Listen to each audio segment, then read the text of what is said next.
안녕하세요. 법인 컨설팅의 모든 것 현프로입니다. 오늘은 법인 전환을 언제 해야 될지 또 어떻게 해야 될지에 대해서 한번 알아보도록 하겠습니다. 제 주변에 개인 사업 하시는 분들도 많이들 여쭤보십니다. 내가 법인 전환을 언제 하면 좋을까? 사실은 이 질문을 했다는 것은 사실 아직은 법인 전환을 안 해도 되는 타이밍이지 않나, 제 경험상 그렇습니다. 왜 그러냐면은 법인 전환을 해야 되는 이유는 여러 가지 이유들이 있겠지만 가장 넘버원은 성실신고입니다. 성실신고. 뭐냐면은 제조업 같은 경우에는 7억 5천 매출액이 이제 초과가 되게 되면은 무조건 성실신고로 이제 넘어가게 되는데요. 제가 항상 예시를 드는 게 이거예요. 매출액이 7억 4,900만 원인 회사하고 매출액이 7억 5천인 회사하고 같은 수익이 있다고 해도 똑같은 세금을 내느냐? 그렇지가 않습니다. 성실신고냐 일반 사업자냐에 따라서 실제 내는 세금이 굉장히 크게 차이가 날 수밖에 없습니다. 그렇다면 성실신고 대상자가 된다면 세금에 대한 세율표가 더 높으냐? 아니에요. 완벽하게 똑같습니다. 근데 성실신고 대상자는 일반 사업자하고 다르게 100% 정확하게 세금 신고를 할 수밖에 없는 구조입니다. 왜냐면은 일반 사업자들은 아무래도 사업주들이 세무사님 저 이번에 돈이 없어서 세금을 최소한으로 내게끔 마사지 좀 해주세요. 해줍니다. 대표님 이거 문제가 돼도 저희는 어쩔 수가 없습니다. 예, 그렇게 얘기를 항상 하죠. 해줍니다. 근데 성실신고 대상자일 때는 안 통합니다. 왜냐면은 말 그대로 성실신고예요. 성실신고 대상자가 된다면은 세무사들 입장에서도 굉장히 큰 부담입니다. 만약에 이게 두 번, 세 번의 에러가 생겼을 경우에는 세무사님들 라이센스까지도 이제 영향을 끼치기 때문에 성실신고 대상자가 된다고 한다는 거는 고객도 세금적으로 부담이고 세무사 사무실 입장에서도 이게 적극적으로 아주 완벽하게 해야 되다 보니까 그것도 부담이고 서로 부담이다 보니 성실신고가 되려고 할 때 혹은 이미 성실신고 대상이 됐을 때 법인 전환을 하는 게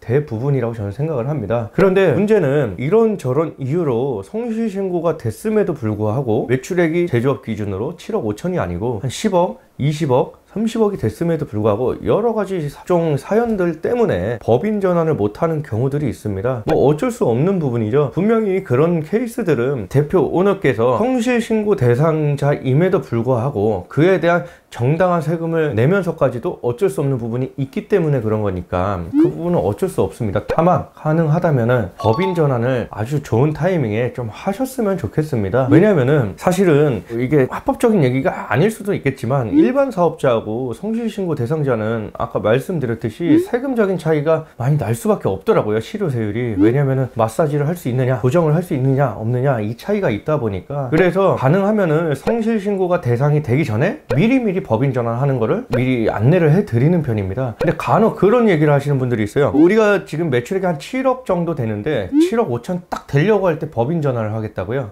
그거는 굉장히 리스크 있는 얘기라고 생각을 합니다. 왜냐면은 우리가 개인 사업자를 법인으로 전환을 할 때는 개인이 갖고 있는 법인의 가치만큼을 회사에다가 사실은 파는 거거든요. 포괄양수도. 그러면 이때 사실 매출이 추가로 더 잡힙니다. 예를 들어서 우리 순자산가액이 뭐 한 3억 정도가 돼서 법인 전환할 때 법인에다가 3억 주고 파는 방식으로 이루어진다. 매출로 잡힙니다. 그러면은 우리가 성실신고가 넘어갈 것 같아서 지금 법인 전환을 하지만 그것 때문에 성실신고로 바뀌어버립니다. 그렇게 되면은 법인으로 설립된 이후로도 3년 동안 성실신고를 또 하게 되어 있어요. 또 불편하단 말이죠. 지식기반 서비스업은 5억, 제조업은 7억 5천, 그리고 유통업은 15억. 이게 성실신고 기준인데 가능하면은 성실신고에 들어갈 것 같은 1년 전 혹은 2년 전에 미리미리 법인 전환을 이제 하셔서 진행을 하셨으면 좋겠습니다. 여기까지가 오늘 제가 한번 준비했던 내용이고요. 다음번에는 조금 더 좋은 내용으로 다시 한번 찾아오도록 하겠습니다. 감사합니다.